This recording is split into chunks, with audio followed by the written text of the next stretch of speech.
All right, well, he knows what will save the auto industry, and it won't take any bailout money. Our next guest reveals the one thing that car companies can get out of bankruptcy. Well, when we come back, we'll explain this to you.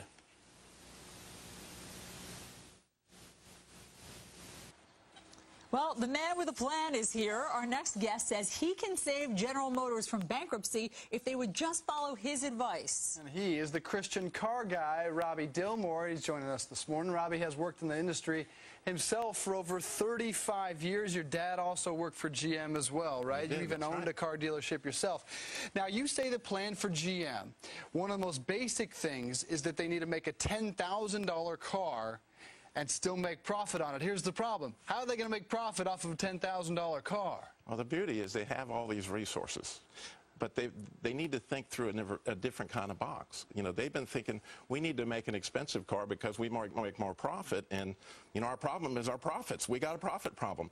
But if they think back to like Henry Ford thought, we got to make a car that Americans can afford and they can buy, and we got to do something about the American debt. There's a huge problem with liquidity. Just like in the housing market, if you're a car salesman out there every day, you're running up against people that are $20,000 upside down. How can I put you in a car? Well, it's interesting. Your theory is so much different than what John McCain just did this morning. John McCain made news on Fox News Sunday just moments ago. He came out and said that it's time for GM to go bankrupt so that it can reorganize, and most importantly, it can extinguish those very onerous labor contracts that some people say are the big problem.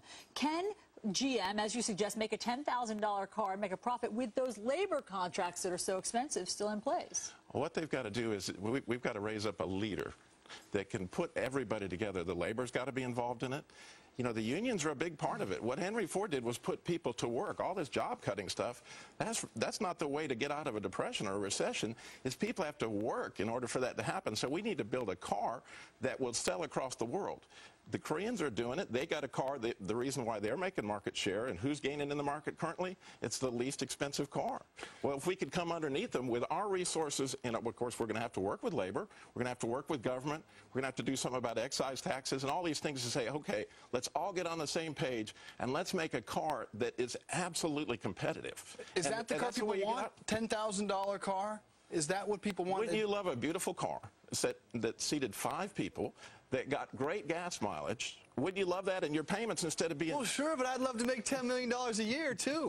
It's not that easy. The focus is, if you go back again to like Henry Ford, he was trying to think, gee, I need to figure out a way to make a less expensive floorboard. He had the people that shipped the crates in. He made the crates to a specific specifications so that they could take the crate bottoms and make the floorboards of the cars. That you need that kind of ingenuity, because we got to think outside of the box we've been in. All right, you can hear more of Robbie's ideas on Truth Radio Network at Sirius Channel 161, or you can go to thechristiancarguy.com. Let's hope, Robbie, they're listening this morning. Otherwise, they're going bankrupt, pretty much.